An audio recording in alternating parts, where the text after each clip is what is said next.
I mean, this is a story that the church never gets tired of telling. And 3 times in the scriptures, this whole story is told about Paul's experience. Huh? And I think, you know, when you have an experience with God, you don't forget it. I mean, you even remember the street the guy was on. What street was that? Straight. Isn't that amazing?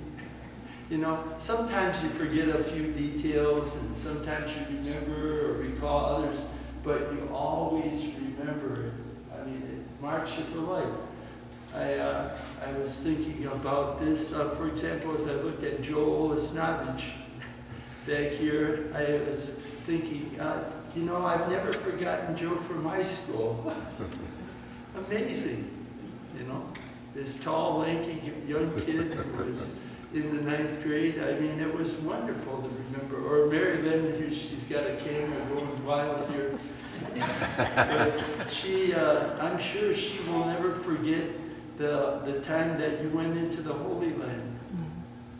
Didn't you lose your luggage?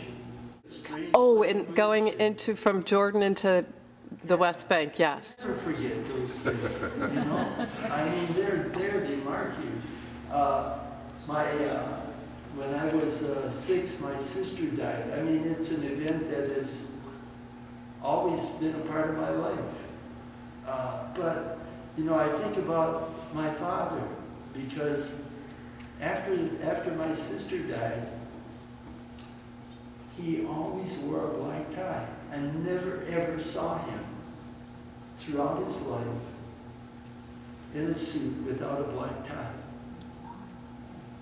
And as long as we lived in River Rouge, you know, the cultural capital of southeastern, as long as we lived in River Rouge, every Sunday after Mass, around noon, he'd walk to the cemetery, Holy Cross on Werner, which was, I don't know, maybe 4 or 5 miles.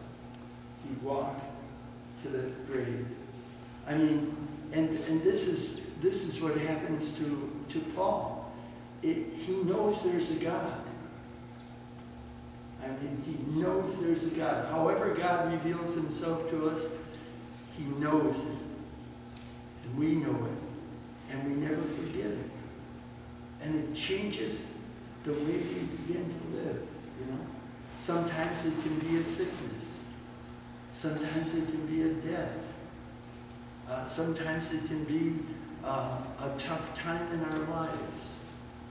And it usually is centered around some kind of fall, a realization of our weakness, but a recognition of God's presence. And once that happens, you're a different person. Paul was a different person.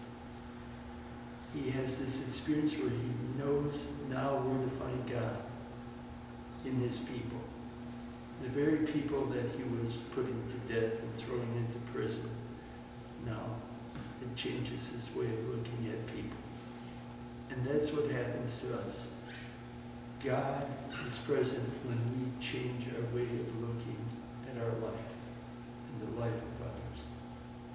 So, you know, think about what it is in your own life. You'll recall something that has affected you and the way you relate and the way you go about your work. But that's your conversion story, when God let you know that you're special and that he's alive. The Lord be with you. Amen.